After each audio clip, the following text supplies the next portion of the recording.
कि जब एमबीबीएस खत्म होता है ना, तो तभी से मेरा एक फिक्स था कि मैं बनूंगा तो सर्जन। एज अ बायोटेक्नोलॉजिस्ट कि फर्स्ट चॉइस है कि मैं मेकअप से अच्छी लगूं, सेकंड चॉइस मेरी ये है कि मैं प्लास्टिक सर्जरी करवा लूं। मेरे पास 50 से ज्यादा ऐसे क्लाइंट्स हैं ओके। कि जिसका हमने प्लास्टिक सर्जरी किया, उसका लुक चेंज हुआ और उसके बाद उसकी अच्छे से एंगेजमेंट हो गई। यस कि लाइक हीरोइन तो है तो उसे हीरो चाहिए तो अपने खुद को हीरोइन जैसा करना है। तो तो प्लास्टिक सर्जरी से एक बेनिफिट ये रहेगा कि आप जब भी सुबह में उठोगे तब भी वो जो आपको चाहिए वो ही मिल जाएगा। करियर का स्टडी से लेके अब तक की आपकी हैप्पीएस्ट मोमेंट कौन सी है? बट सबसे ज़्यादा मुझे अभी भी जो चीज़ याद आती है वो है कि जब अपने साइक्लोन आया था गुजरात में, यस।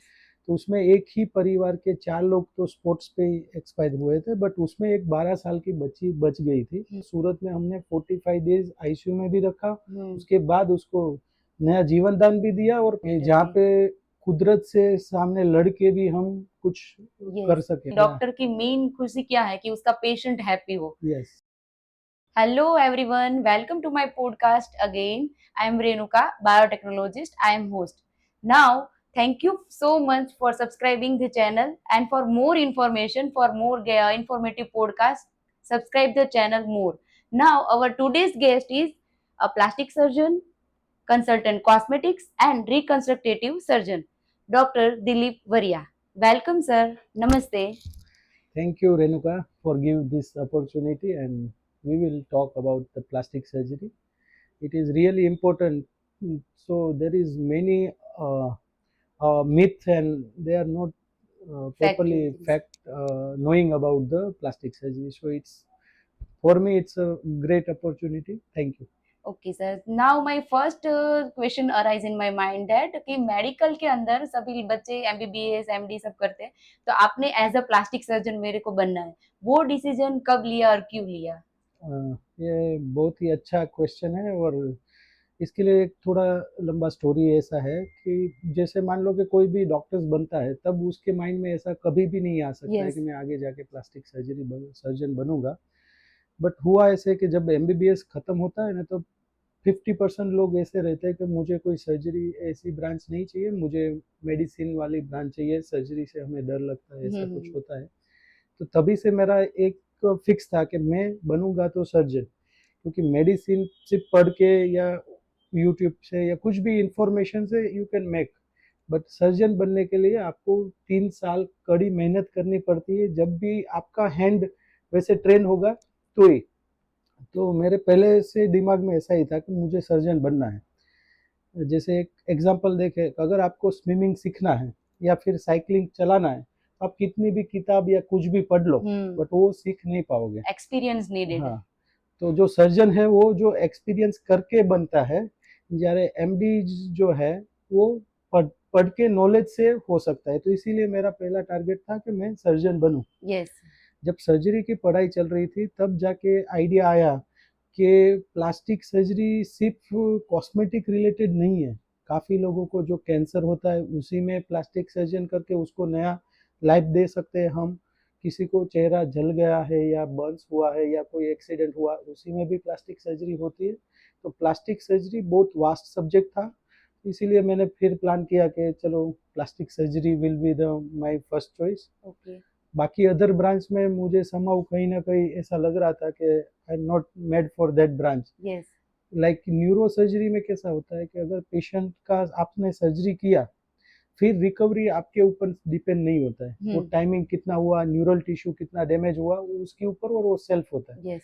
तो सर्जन का रोल सिर्फ सर्जरी करना होता है, बट उसका जो रिकवरी है वो बॉडी के सर्जन ऊपर। के हाथ में नहीं होता है। जबकि प्लास्टिक सर्जरी में मैं जो भी करता हूँ ना, वो पेशेंट को सामने तुरंत दिखता है, ओके, एक्सप्रेशंस और एक्सप्रेशन। यस। तो इसीलिए मैंने ऐसे प्लास्टिक सर्जन बनने का सोचा। ओके सर, तो आपने करियर का स्टडी से लेके अब तक की आपकी हैप्पीएस्ट मोमेंट कौन सी है कि जब आपको ऐसा लगा कि अब बहुत मजा आ गया और ये वाली मोमेंट ना मेरे पूरे लाइफ के अंदर बहुत ही मेमोरेबल रहेगी? हाँ, ऐसा तो बहुत सारे किस्से हैं जहाँ पे जैसे जैसे स्टडी खत्म होता है वो, बट सबसे ज़्यादा मुझे अभी भी जो चीज़ याद आती है वो है कि जब अपने साइक्लोन आया था गुजरात में, यस। तो उसमें एक ही परिवार के 4 लोग तो स्पॉट्स पे ही एक्सपायर हुए थे, बट उसमें एक 12 साल की बच्ची बच गई थी। बट उसी का दोनों पैर बचाना वो सब चैलेंजिंग था, और प्लास्टिक सर्जरी की वजह से हम एक पैर बचा पाए, और दूसरे पैर में भी उसको घुटने से ऊपर तक काटने की नौबत थी, वो उस पे हम प्लास्टिक सर्जरी करके वो घुटना बचाया। अभी वो लड़की खुद से चल रही है, और that will be the most Okay. Happiest Okay, that is the happiest कि moment जहाँ really. पे कुदरत से सामने लड़ के भी हम कुछ कर यस, सके। तो इसके ऊपर आपको बेस्ट डॉक्टर का लाइक टैग मिलना चाहिए, क्योंकि या डॉक्टर की मेन खुशी क्या है कि उसका पेशेंट हैप्पी हो, यस, तो वो डॉक्टर बेस्ट डॉक्टर है। और वो पेशेंट सौराष्ट्र में उसको साइक्लोन आया, अमरेली में उसको, वहाँ से वो पेशेंट राजकोट गया था, वहाँ से सूरत आया, और सूरत में हमने 45 डेज आईसीयू में भी रखा। उसके बाद उसको नया जीवन दान भी दिया, और पैर का भी यस। गिफ्ट मिला, और ओके। अभी वो पूरी तरह से खुद पे ही चल रही है। ओके। हालांकि एक पैर में आर्टिफिशियल लेग है, पर दूसरा पैर खुद का ही है, और उससे उसको हेल्प यस। मिल रही है। ओके, तो that's good for her. Now मेरा थर्ड मुझे ये जानना है कि लाइक टीवी स्टार जो होते हैं जिसका करियर ही फेशियल एक्सप्रेशंस के ऊपर होता है, तो कोई भी कॉस्मेटिक सर्जरी प्लास्टिक सर्जरी कर रहा है तो वो लाइक हिडन क्यों रखता है, सिक्रेटिवली क्यों रखता है?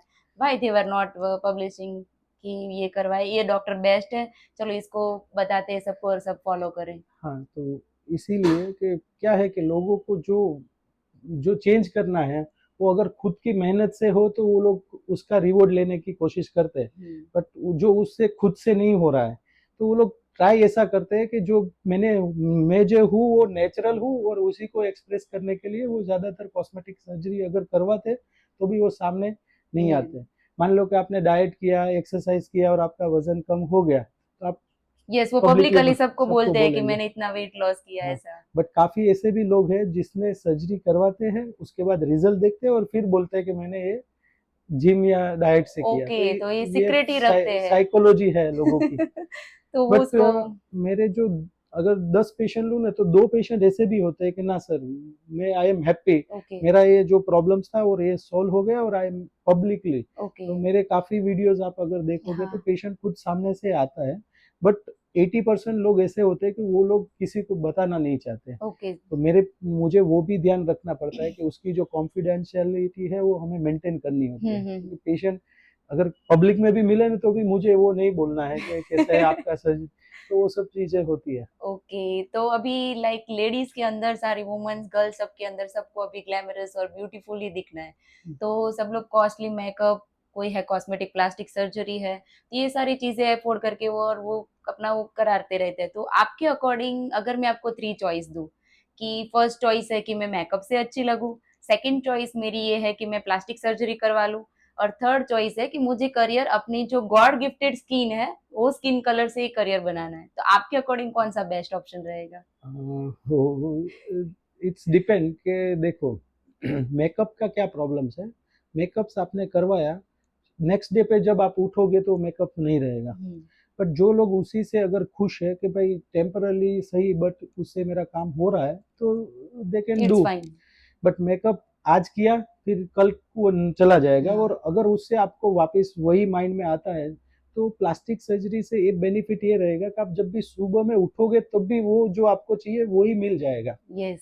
तो जो लोग ऐसे हैं कि नहीं मुझे कुछ परमानेंट करवाना है, तो उसके लिए मेकअप से अच्छा प्लास्टिक सर्जरी है, क्योंकि उसका रिजल्ट परमानेंट रहता है। आप सुबह जब भी उठोगे तब भी वैसा ही रहेगा, आप कहीं पार्टी में जाओगे तभी ऐसा रहेगा, और बार बार आपको करने की जरूरत नहीं है। सबसे मेरे तो जो भी क्लाइंट्स आता है ना, एज अ प्लास्टिक सर्जन हम सभी को कॉस्मेटिक सर्जरी की एडवाइस नहीं देते। यस।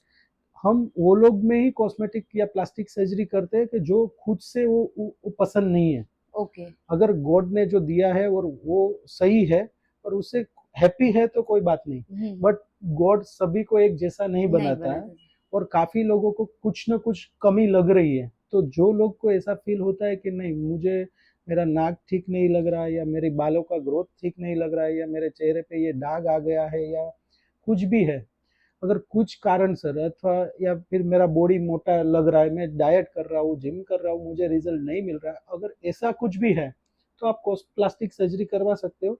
अगर मान लो कि आपके चेहरे पे कहीं पे दाग है, बट वो दाग आप समझ रहे हो कि वो मेरा लक की चीज है, हाँ। तो आप नहीं भी करवाते। ओके। तो दैट्स डिपेंड। मेरे पास काफी ऐसे भी पेशेंट होते हैं जिसकी एक्स्ट्रा उंगली रहती है, और दूसरी सर्जरी के लिए आते हैं तो मैं ऑफर करता हूँ कि ये जो एक्स्ट्रा है वो निकाल दे, ना ना सर वो मेरे लिए लकी है। हाँ, तो ऐसा होता है कि दरेक का पर्सनल माइंड वो खुद से क्या फील करता है। Okay, depend on them. हाँ, और वो खुद से अगर डिप्रेस रहता है तो डेफिनेटली उसको प्लास्टिक सर्जरी करवानी चाहिए, क्योंकि जो रिजल्ट उसको चाहिए उससे उसकी सेल्फ एस्टीम बढ़ती है, सेल्फ कॉन्फिडेंस बढ़ता है। तो अगर आपको ऐसा कुछ भी फीलिंग है तो आप प्लास्टिक सर्जरी बिंदास करवाओ, वो सेफ भी रहती है।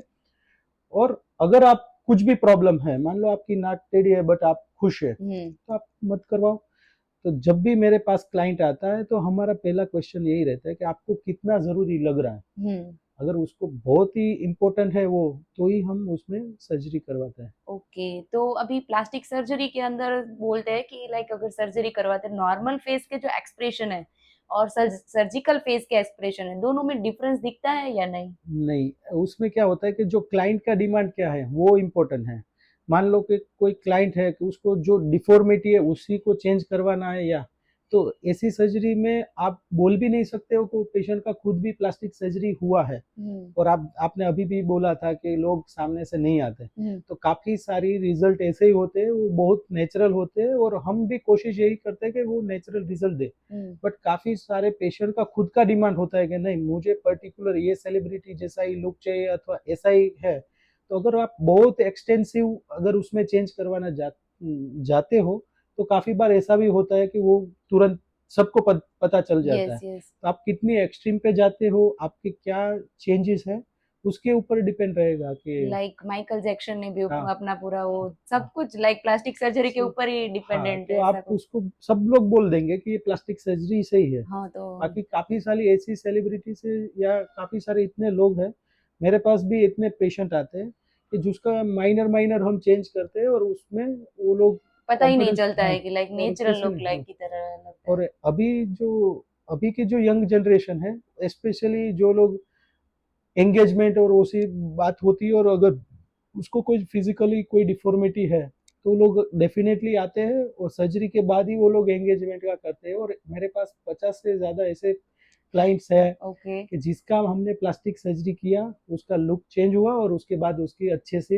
एंगेजमेंट हो गया। यस, कि लाइक तो हीरोइन है तो उसे हीरो चाहिए तो हाँ, अपने खुद को हीरोइन जैसा करना है तो ऐसा। We are not just doing surgery, we are helping out to choose best of your life life partner. Partner, yeah okay, that's great thing. Yeah और सर अभी लाइफ के अंदर अभी एक्सीडेंटल केसेस होते हैं, एसिड अटैक होते हैं, cancer है उसकी सर्जिकल ट्रीटमेंट होती है, तो सबके अंदर प्लास्टिक सर्जरी इज लाइक कंपल्सेशन। तो उसके अंदर हैंड या लेग से हम लोग टिश्यू लेके वहां पे ट्रांसप्लांट कर रहे हैं, बट स्किन कलर का वेरिएशन आता है, तो उसके बारे में आपका क्या बोलना है? हाँ, देखो हमारा पूरा बॉडी है ना, उसमें भी हम अगर चेहरे के स्किन का टोन और हाथ का ले लो या पैर का, वो सब डिफरेंट रहता है और कंपोजिशन भी डिफरेंट रहती है। मान लो कि आपकी स्किन है, वहाँ पे फैट नहीं है, एकदम हाँ, थिन हाँ, है। ये वो एकदम। बट आपकी थाई की स्किन है तो वहाँ पे फैट ज़्यादा होती है। हाँ।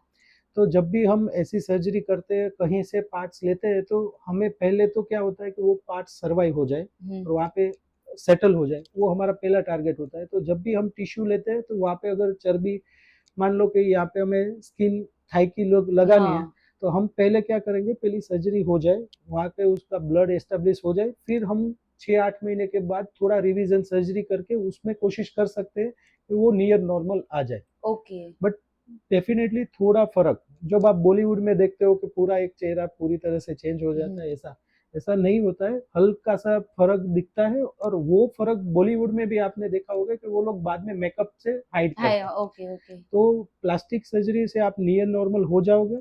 और कब अगर आपने बर्न्स या कैंसर में ऐसी कुछ सर्जरी करवाई तो काफ़ी सारी जगह पे आपको थोड़ा कॉस्मेटिक ट्रीटमेंट करवाना पड़ता है या मेकअप वगैरह करवाना ओके, तो पड़ता we can hiding the things. है। या ओके, तो that problem we can solve it. तो हाँ, वो सॉल्यूशन के लिए एज अ बायोटेक्नोलॉजिस्ट की स्टेम सेल्स थेरापी हो रही है, तो वैसे ही लाइक टिश्यू को लैब ग्रोन करके वो कर सकते हैं, लाइक ऑर्गन डोनेशन यस कर रहे यस, हैं वो। ऑलमोस्ट ये बहुत ही अच्छा क्वेश्चन है और इससे अब फ्यूचर में बहुत सारी अपॉर्चुनिटी ओपन होने वाली है। आपका जो स्टेम सेल है, जैसे मान लो कि पूरा घर है, उसमें हमने एक ब्रिक्स का ब्लॉक यस। ब्लॉक ही है कि हाँ, हाँ। जिससे हम पूरा ये आर्किटेक्ट बनाते हैं। यस, तो ऐसा हमारा बॉडी भी एक स्टेम सेल से ही यस, पूरा बनता है। यस, ऑफ और कोर्स। अभी ये टिश्यू इंजीनियरिंग काफ़ी एडवांस होती रही हाँ। है। और अगर प्लास्टिक सर्जरी की बात करें तो जो लोग का जन्म से कान नहीं बना है, तो वो लोग टिश्यू इंजीनियरिंग करके जिससे अपना नेचुरल ईयर्स होता है उसकी बनाने की कोशिश कर रहे हैं।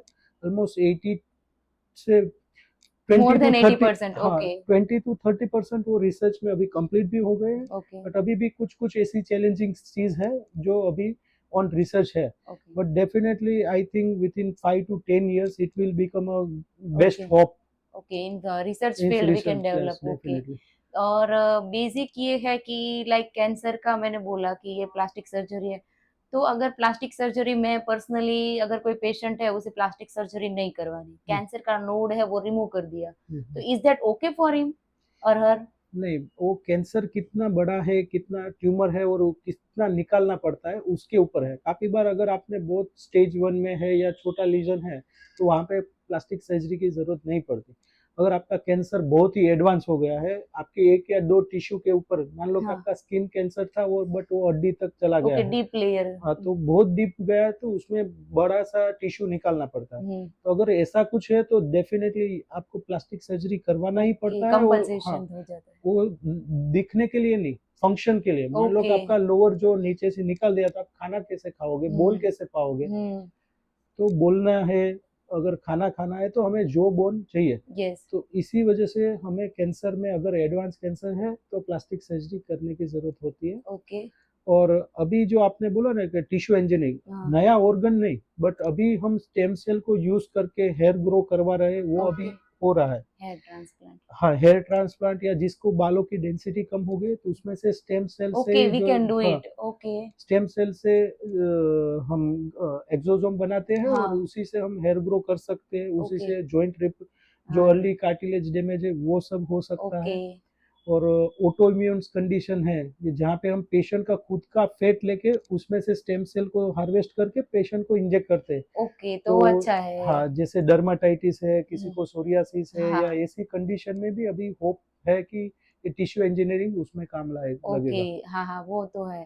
तो मैं अब तक तो सबको यही था कि प्लास्टिक सर्जरी मतलब अच्छे से लगना और हम्म, वही सब, मगर अब पता चला कि नहीं, कोई भी ऐसा नहीं है कि ब्यूटी के लिए या हम्म, कॉस्मेटिक के लिए, कोई भी पार्ट है तो that need hmm. Plastic surgery. उसका सिंपल हम देखेंगे ना, तो मान लो आपको बालों से लेके नाखून तक कुछ भी पार्ट्स कहीं से भी अगर आपने जन्म से नहीं बना है, या फिर आप उसको चेंज करवाना अच्छा है और चेंज करवाना चाहते हो, या फिर कोई भी डायबिटीज, कैंसर या बर्न्स या कुछ भी एक्सीडेंट से डैमेज होता है, तो वो पार्ट हम प्लास्टिक सर्जरी से नया रीजनरेट कर सकते हैं। तो plastic surgery basically cosmetic surgery means के जो लोग अपने जन्म से अच्छे हैं और अच्छा करना है उसके लिए है। और रिकंस्ट्रक्टिव सर्जरी वो प्लास्टिक सर्जरी का पार्ट है, वहाँ पे अगर आपका पार्ट डैमेज हो गया है तो उसको रिकंस्ट्रक्ट ओके मीन्स नया बनाना है, तो भी प्लास्टिक सर्जरी से होता है। ओके तो अभी मेरी प्रैक्टिस देखोगे तो मेरा 20 to 30% जो सर्जरी है वो कॉस्मेटिक सर्जरी रहती है, 70 to 80% मेरी सर्जरी रिकंस्ट्रक्टिव प्लास्टिक सर्जरी होती है, जिसमें हम डायबिटीज पेशेंट का, कैंसर पेशेंट का, या बर्न्स का, या मेजर क्रश इंजरी जैसे एक्सीडेंट हुआ हाँ उसका ट्रीटमेंट करते हैं। ओके। और आपके पास प्लास्टिक सर्जरी के अंदर एज ग्रुप कौन सा है कि आप बोले कि चलो स्पेशली प्लास्टिक सर्जरी के लिए आपका कंसल्टेंट आए, तो एज ग्रुप कौन सा आता है ज्यादातर? तो अगर पुरुषों की हम बात करें, और उसमें भी दो हिस्सा हमें करना पड़ेगा। अगर कॉस्मेटिक सर्जरी की बात करें तो पुरुषों में हेयर ट्रांसप्लांट कॉमन है। ओके छाती में काफी पुरुष को फीमेल जैसी चेस्ट होती है, ओके उसको गायनेकोमेस्टिया बोलते हैं, यानी कि मेन बुक्स। तो ओके वो लोग उसकी सर्जरी करवाते हैं, या फिर एब्डोमिनोप्लास्टी या टमी टक, जहाँ पे ओके फैट उसको है और उसको एब्स क्रिएट करना है। हाँ हाँ हम वुमेन्स की बात करें तो वुमेन्स में ज़्यादातर मेरे पास ब्रेस्ट ऑगमेंटेशन की सर्जरी आती है, खास करके प्रेगनेंसी के बाद। वो ब्रेस्ट को लिफ्ट करना ओके है, हाँ टमी को टाइट करना है, यस वो सब रहता है। और अगर एज ग्रुप की बात करें तो अगर फीमेल है तो 35-40 के आसपास फेशियल कॉस्मेटिक सर्जरी के ओके लिए, जो एंटी एजिंग के हाँ लिए हाँ रहती है। और बाकी ओवरऑल बात करें तो 1 साल से लेके 95 तक में कुछ ना कुछ सर्जरी होती रहती है, और ओके मेरे पास सब तरह के पेशेंट सभी हैं। लोगों का एक्सपीरियंस है। हाँ, ओके सर। तो अभी आपकी जो ये प्लास्टिक सर्जरी आप करते हो तो उसके साइड इफेक्ट्स ऐसा कुछ है? या देखो, कोई भी सर्जरी होती है वो कॉम्प्लेक्स रहती है। पेशेंट का खुद का क्या मेडिकल कंडीशन है, उसको डायबिटीज है, प्रेशर है, या क्या है, उसमें एनेस्थीसिया लगता है। तो जो कोई भी सर्जरी, प्लास्टिक सर्जरी ऐसा नहीं, न्यूरो सर्जरी ले लो, जनरल सर्जरी ले लो, ईएनटी सर्जरी, कोई भी सर्जरी में थोड़ा रिस्क रहता है। ओके जैसे अदर स्पेशलिटी जो भी सर्जरी होती है उसका जितना रिस्क है उतना ही प्लास्टिक सर्जरी में ओके रिस्क रहता है, एनेस्थीसिया और बाकी का।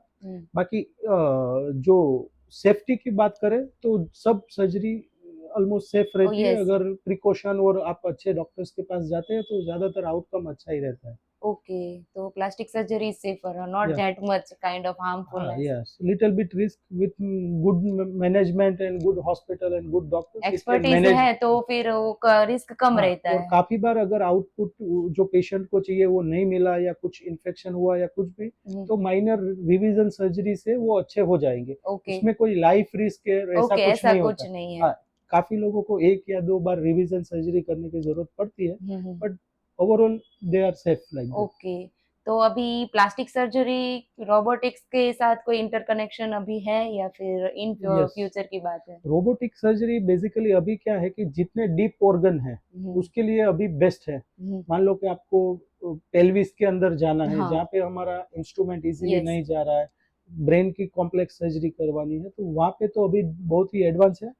हाँ, प्लास्टिक सर्जरी में भी धीरे धीरे रोबोटिक सर्जरी आ रही है। अभी हम बात करें तो हेयर ट्रांसप्लांट के लिए हेयर ट्रांसप्लांट रोबोटिक सर्जरी से होना चालू हो गया है। ओके बाकी ज्यादातर जो भी सर्जरी है मेन बार फेशियल और आउटर सरफेस पे ही यस रहती है, तो उसमें रोबोट या आप हैंड से करोगे तो उतना डिफरेंट नहीं है। ओके तो जो सर्जरी डिफिकल्ट एरिया पे है, जहाँ पे हमारा इंस्ट्रूमेंट या हैंड इजीली नहीं पहुंच रहा है या डीप है, उसके लिए डेफिनेटली रोबोटिक एडवांस हो रहा है, ओके और आगे जाके प्लास्टिक सर्जरी में भी इन्वॉल्वमेंट बढ़ेगा। ओके तो अभी सब लोगों के दिमाग में है कि अगर रोबोटिक्स कर रहा है तो डॉक्टर से हमें ऐसे बोल रहे हैं कि ये डॉक्टर अच्छे डॉक्टर है एक्सपर्ट है, तो रोबोट पे कैसे ट्रस्ट करे, तो उसके बारे में जरा सब लोगों को बोलिए कि ऐसा नहीं होता कि रोबोट्स करते हैं, दे हाँ आर हम behind that doctors were there. हाँ, जो रोबोटिक सर्जरी में भी बेसिकली जो मशीन है वो हाँ हैंडलिंग वो कर रहा है। हाँ बाकी जो कमांड्स है, जो कंप्यूटर से, वो एक एक्सपर्ट ही करता एक्सपर्ट है। डॉक्टर से ही रहता है। हाँ इसीलिए मैं बोल रहा हूँ ना कि ये जो रोबोट है टोटली सेल्फ डिपेंडेंट रोबोट नहीं है। नहीं है हाँ हाँ, वो सिर्फ एक्स्ट्रा हेल्प कर रहे हैं। यस मान लो कि आपका हैंडलिंग इतना ज्यादा हो रहा है, जर्क हो रहा है, तो वो रोबोट वो मूवमेंट को स्मूथ कर देता है। यस कंप्यूटर से जो कमांड आती है वो एक्सपर्ट डॉक्टर से ही होती है और वो स्मूथ करके करते हैं। ओके तो जो एक्सपर्ट डॉक्टर से वही कर रहे हैं, ऐसा नहीं है हाँ कि रोबोट आ गए हैं। यस और वो ऐसा हो भी नहीं सकता, हाँ हाँ क्योंकि अपना ह्यूमन बॉडी बहुत कॉम्प्लेक्स है और इतना इजी नहीं है अंडरस्टैंड करना रोबोट को, क्योंकि रोबोट में खुद का लॉजिक नहीं होता है। yes obviously commanded हाँ, depend on if you command। Give command 1 + 1 2, but something happened 3 - 2, then the robot can't yes immediately react. हाँ So सर्जरी में भी ऐसा होता है कि सडनली कुछ कॉम्प्लिकेशंस चालू सर्जरी में हुआ, yes तो दे आर नॉट जस्ट जज। okay सो रोबोटिक सर्जरी भी ऐसा ही रहेगा कि वहाँ पे एक एक्सपर्ट डॉक्टर तो रहेगा ही और वही कमांड देके करेगा। yes कॉमन मैन के बाजू और में बैठते हैं तो ये हाँ, क्वेश्चन करते हैं वो लोग कॉमनली। रोबोट का काम है कि जो ह्यूमन हैंड की जो स्किल जर्क है हाँ यस जर की जर्क मूवमेंट है यस वो स्मूथ करके पेशेंट को देने यस का तो है। मीन हेल्प कर रहा है हाँ, इसलिए the branch is called as robotics. Robotic surgery. Okay और अभी ओवरऑल प्लास्टिक सर्जरी के अंदर कॉस्ट की हम लोग बात करें तो पहले तो जो इसके पास पैसा था वही करवा रहे थे, अभी तो नॉर्मल भी देखे तो सब लोग प्रीफर कर रहे हैं कि नहीं मेरे को लिप सर्जरी करवानी है, मेरे को आईज टेढ़ी मेढ़ी लग रही है तो थोड़ा अप डाउन चीक का जो का, तो इन सब का कॉस्ट वाइज आप थोड़ा सा बोल दे कि like normal people Yes. Can afford और नॉट। हाँ, अभी जो कॉस्मेटिक सर्जरी हो रही है वो हर क्लास के लोग, lower middle class, lower economic class या अपर क्लास, सबके लिए एफोर्ड हो ऐसी ही है। ओके और अब पहले ऐसा था कि कुछ कुछ स्पेशल सेलिब्रिटी या ऐसा ही करवाते थे, बट अभी तो ऐसा हुआ है कि सबको खुद को सेल्फ इम्प्रूव करना है। अभी सोशल मीडिया का भी इतना इन्फ्लुएंस आ गया है, लोग सेल्फ इमेज पे ही फोकस कर रहे हैं। ज्यादा फोकस कर रहे तो हैं। और कॉस्ट की बात करें तो हम 25,000 से लेके 5 लाख की अलग अलग सर्जरी होती है। आपका क्या करवाना है, आपको क्या कॉम्प्लेक्सिटी है, कितना चेंज करना है और कितना चैलेंज रहेगा, उसके ऊपर डिपेंड है। ओके तो सेम राइनोप्लास्टी सर्जरी अगर हम करते हैं तो भी उसकी प्राइस डिफरेंट होती है। तो क्या कॉम्प्लेक्सिटी है उसके ऊपर डिपेंड है, बट डेफिनेटली अभी जो है प्लास्टिक सर्जरी वो हर क्लास के लोग अफोर्ड करें ऐसा ही है। ओके, चलो आज हमने प्लास्टिक सर्जरी के बारे में बहुत कुछ जाना और आपने अपना कीमती समय हमें दिया, उसके लिए thank you so much. Thank you. नमस्ते। नाउ आज का पॉडकास्ट मेनली प्लास्टिक सर्जरी के बारे में था और डिटेल एनालिसिस जो हमने डॉक्टर दिलीप वरिया सर ने एक्सप्लेन किया। Kindly spread this information by sharing this channel and subscribe the channel for more viewers. Thank you so much.